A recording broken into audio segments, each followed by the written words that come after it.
अब कौन समझाए, देश की जनता देख रही है। मान्यवर, ये विधेयक 5 बार आया, 4 बार आया, 4 बार पारित नहीं हो पाया। हर बार इस देश की मातृशक्ति को हमारे सदन ने निराश किया है।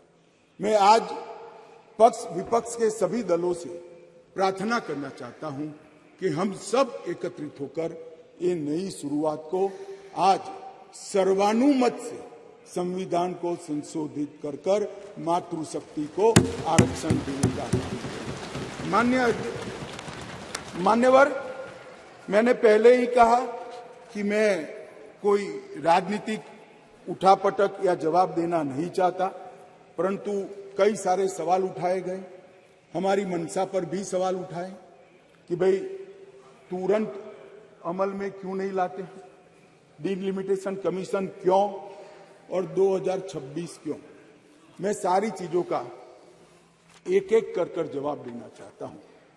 माननीय अध्यक्ष जी, पार्लियामेंट में रिजर्वेशन की जो प्रोविजन है वो आर्टिकल 330 में है और ये इसी तरह से विधानसभाओं में आरक्षण का जो प्रावधान है ये आर्टिकल 332 में है। ये दोनों रिजर्वेशन अनुसूचित जाति और जनजाति को लागू होती है, दोनों को लागू होती है। मान्यवर, अभी बहुत सारे सवाल उठाए गए, ओबीसी क्यों नहीं, डिलिमिटेशन कमीशन क्यों और क्यों इतनी देरी कर रहे हैं। मैं सारों के जवाब देना चाहता हूं। सबसे पहला जवाब इस बात का है कि अभी जो विद्यमान संविधान है उसमें 3 कैटेगरी के सांसद यहां चुनकर आते हैं। एक सामान्य कैटेगरी से आते हैं जिसमें हमारे ओबीसी भाई भी होते हैं, बहनें भी होती हैं। दूसरा एससी कैटेगरी से आते हैं और तीसरा एसटी कैटेगरी। अभी ये 3 ही कैटेगरी उपलब्ध है मान्यवर। ये तीनों कैटेगरी में हमने 33% रिजर्वेशन माताओं का कर दिया है। और जहां तक सवाल है कि ऐसा क्यों किया, जो आगे मैंने कहा कि डिलिमिटेशन कमीशन क्यों बनाया, प्रोविजन क्यों रखा है और 2026 क्यों, मैं अब इस पर आता हूं मान्यवर। अभी जो संविधान संशोधन आया है इसमें आर्टिकल 330A और आर्टिकल 332A इसके माध्यम से वुमेन रिजर्वेशन का प्रोविजन हमने किया है। और इसी के साथ साथ तीनों कैटेगरी में, सामान्य कैटेगरी में, एससी कैटेगरी में और एसटी कैटेगरी में वर्टिकल रिजर्वेशन देकर 1/3 सीटों को महिलाओं के लिए, माताओं के लिए आरक्षित करने का काम ये संविधान संशोधन जो मेघवाल जी लाए हैं उसको लेकर आए हैं। मान्यवर, अब डिलिमिटेशन कमीशन को पहले हम समझ लें। डिलिमिटेशन कमीशन हमारे देश की चुनाव प्रक्रिया को निर्धारित करने वाली एक महत्वपूर्ण इकाई का कानूनी प्रावधान है और वो अपॉइंटमेंट से होती है, मगर वो क्वासा जुडिशियल प्रोसीडिंग्स होती है। इसकी अध्यक्षता सुप्रीम कोर्ट के रिटायर्ड जज करते हैं। इसके अंदर चुनाव आयुक्त के एक प्रतिनिधि भी होते हैं और भी 2-3 संस्थाओं के प्रतिनिधि होते हैं जो चुनाव की प्रक्रिया के साथ जुड़े हुए होते हैं। और इसके कानून के तहत सभी मान्य राजनीतिक दलों के एक सदस्य भी उस डिलिमिटेशन कमीशन के मेंबर होते हैं। अब 1/3 मान्यवर 1/3 सीटों का रिजर्वेशन करना है तो वो सीटों कौन तय करेगा? ये जो कह रहे हैं क्यों नहीं कर देते, कौन करे? हम करें।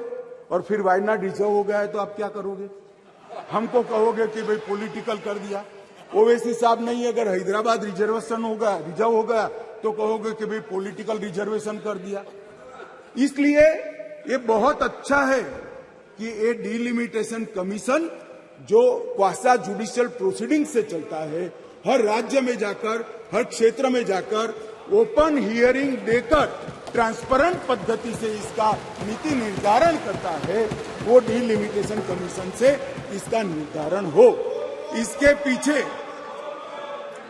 पीछे केवल और केवल पारदर्शिता का ही सवाल है मान्यवर।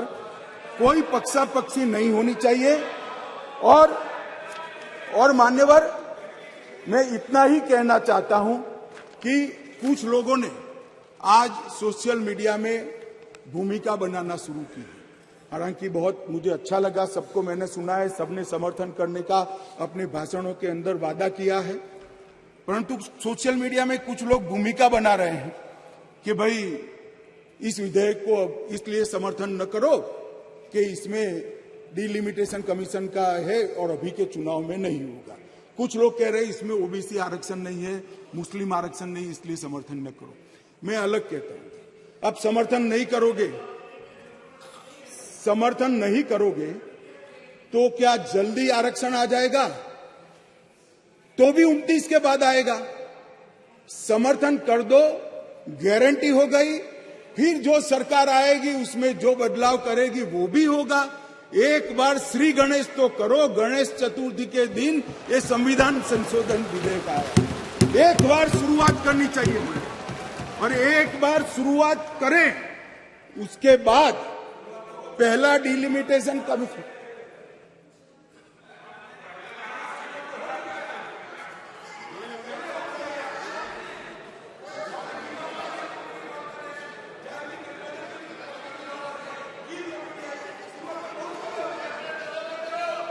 मगर पारित नहीं हुआ मान्यवर। ये कमेटी में रखना ही शुरुआत मानते हैं। इनके जो नारे हैं गरीबी हटाओ जैसे हैं, 50 साल हो जाए मगर गरीबी नहीं हटती। हम ऐसे नहीं है मान्यवर। हम तो जो कहते हैं मोदी जी के नेतृत्व में जो कहा जाता है वो किया जाता है मान्यवर। इससे कोई देरी नहीं होनी है। चुनाव के बाद तुरंत ही जनगणना और डिलिमिटेशन दोनों होंगे और बहुत जल्द ये दिन आएगा कि सदन में 1/3 माताएं यहां बैठकर देश के भाग्य को तय करती होगी मान्यवर। अभी हमारे साथी सांसद अभी चले गए। उन्होंने कहा देश जो लोग चलाते हैं, अब सब लोगों की अपनी अपनी समझ होती है। उन्होंने कहा कि देश जो लोग चलाते हैं उसमें सिर्फ 3 ओबीसी है। अब इनकी समझ है कि देश सेक्रेटरी चलाते हैं, मेरी समझ है देश सरकार चलाती है मान्यवर। संविधान की स्कीम है, देश की नीतियों का निर्धारण इस देश की कैबिनेट करती है, इस देश की सरकार करती है, इस देश की संसद करती है। और आंकड़े अगर आपको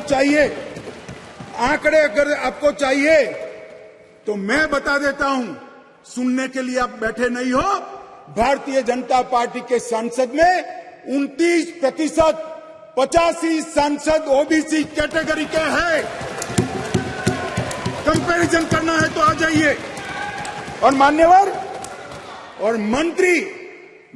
मंत्री भी 29 ओबीसी कैटेगरी के हैं मान्यवर। सस्ते चुनावी वादे करना और पॉलिटिकल भाषण करना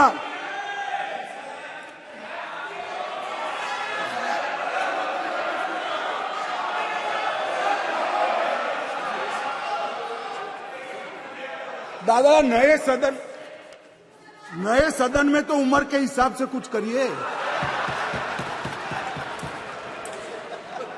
मान्यवर। बीजेपी के ओबीसी एमएलए 1358 में से 365 है, 27% है। ये सभी ओबीसी का राग आलापने वालों से ज्यादा है मान्यवर। बीजेपी के ओबीसी एमएलसी 163 में से 65 है, 65 है, 40% है। ये 33% की बात करते हैं मान्यवर। चुनावी भाषण करना बहुत ठीक है, कोई एनजीओ बनाकर दे देता है, चिट यहां आकर पड़ जाना ठीक है भैया। मन से पिछड़ा वर्ग का कल्याण करने का काम हमारे नेता नरेंद्र मोदी जी ने किया। नरेंद्र मोदी जी जब पहली बार संसद के अंदर नेता चुने गए और कहा गया, उनको भाषण करने के लिए लिखा हुआ भाषण एक साइड पे रह गया। उन्होंने कहा 2014 में मेरी सरकार दलितों की सरकार है, आदिवासियों की सरकार है, पिछड़ों की सरकार है, महिलाओं की सरकार। और मान्यवर, आज देश के 80 करोड़ गरीबों को घर, शौचालय, बिजली, पानी, दवाई, गैस का सिलेंडर और खाने के लिए अनाज देने के बाद आज माताओं के लिए 33% आरक्षण नरेंद्र मोदी जी लेकर आए हैं। और मोदी जी ने ये जो वादा किया था, मान्यवर, ये जो वादा किया था वो मोदी जी ने पूरा किया है। और ये सारे जो ओबीसी का राग आलपते हैं, उनको मैं कहना चाहता हूं, आपकी पार्टियों ने कभी ओबीसी प्रधानमंत्री नहीं बनाया, भारतीय जनता पार्टी ने ओबीसी प्रधानमंत्री बनाया। मान्यवर, इसलिए मैं सभी दल के सांसदों को एक विनती करना चाहता हूं, आपको लगता है इसमें कुछ अधूरा है तो कल सुधार लेंगे, मगर हम जो लेकर आए हैं वो महिलाओं के सम्मान की बात है। कृपया उसका समर्थन कीजिए। 4 बार इस संसद को, देश की माताओं को हमने निराश किया है। इस बार राजनीतिक पक्षापक्षी से ऊपर उठकर दलगत राजनीति से ऊपर उठकर हम सब ये विधेयक का समर्थन करें। और यश आपका भी है, हमारा भी है, छोटे से छोटे निर्दलीय सांसद का भी है। ये यश संसद का है, सदन का है। हम सब मिलकर इसको पारित करें, यही मेरा सबसे अनुरोध है।